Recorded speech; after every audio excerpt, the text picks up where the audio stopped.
তৃণমূলে যোগদানের জল্পনা ওড়ালেন সুব্রত ঠাকুর। তৃণমূলের অপপ্রচার বললেন শান্তনু ঠাকুর। গাইঘাটার বিজেপি বিধায়ক সুব্রত ঠাকুর তৃণমূল কংগ্রেসে যোগ দিতে পারেন জল্পনা ছড়িয়েছে। সেই জল্পনা সম্পূর্ণরূপে মিথ্যে ওড়ালেন সুব্রত ঠাকুর নিজে। সুব্রত তিনি জানান, তিনি মোদির আদর্শে বিশ্বাসী।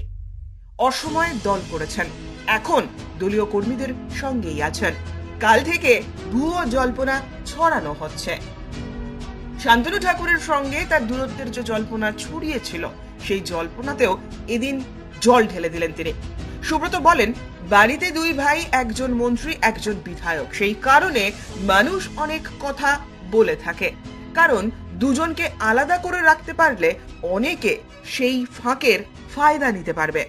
একই সঙ্গে তিনি বলেন, দল যে দায়িত্ব দেবে তিনি সেই দায়িত্ব অক্ষরে অক্ষরে পালন করবেন। দল শান্তনু ঠাকুরের প্রচারে যেতে বললে তিনি তাও যাবেন। দেখুন, জল্পনাটা পুরোপুরি ভুয়ো। আমি জানি না গতকালকে থেকে কি হয়েছে।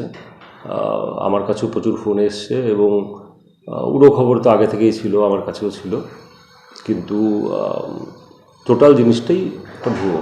আমি নিজের পার্সোনাল কিছু কাজের জন্য গিয়েছিলাম কলকাতাতে।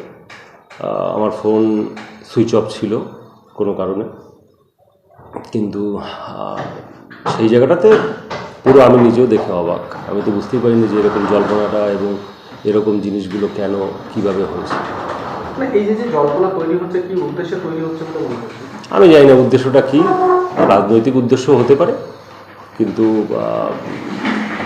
সেখানটাতে আমাকে নিয়ে জল্পনাটা হয়েছে এবং নিউজও হয়েছে, সেটা আমি জানি। বিভিন্ন লোকে বিভিন্ন কথা বলছে। আমি নরেন্দ্র মোদীজির চিন্তাভাবনাকে বিশ্বাস করি এবং দলটা বহুত দিন ধরে করছি। একটা সময় এই উত্তর চব্বিশ পরগনার এই সাইড এবং নদীর এই সাইডে, বিশেষ করে বনগাঁতে, সেই 2014-15 সময়ের কথা বলছি, সে সময় বাই ইলেকশনে আমি বনগাঁ থেকে দাঁড়িয়েছিলাম। সে সময় বিজেপির অবস্থার এখনের অবস্থার মধ্যে প্রভূত উন্নতি হয়েছে। আর সে সময় আমি ভোটেও দাঁড়িয়েছিলাম, উপনির্বাচনে দাঁড়িয়েছিলাম।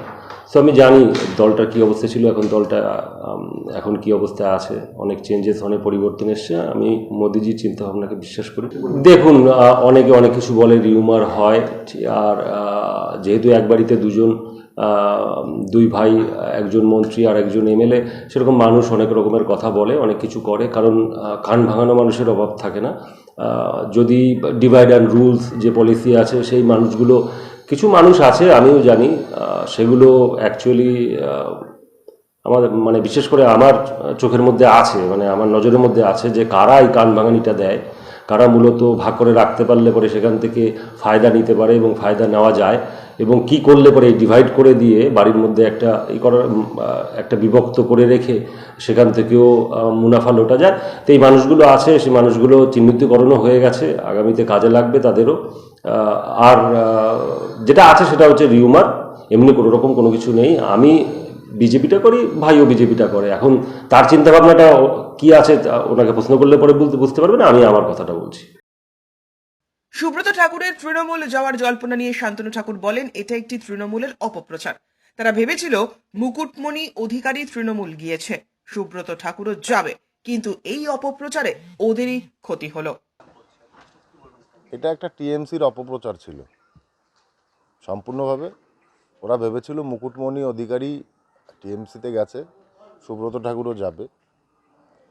এই যে অপপ্রচার, এতে ওদেরই ক্ষতি হলো, আমাদের কোনো লস হয়নি। বনগাঁ লোকসভাতে ওদের কোনো ক্যান্ডিডেট নেই, যে দাঁড়াবে ঠিক আছে সে একদম গোহারা হারবে। যার জন্যই এই সমস্ত কৌশল নেওয়ার একটা মোটিভেশন তৈরি করেছিল, কিন্তু তাতে ওরা সফল হতে পারেনি। ব্যুরো রিপোর্ট, উত্তরের প্রহরী।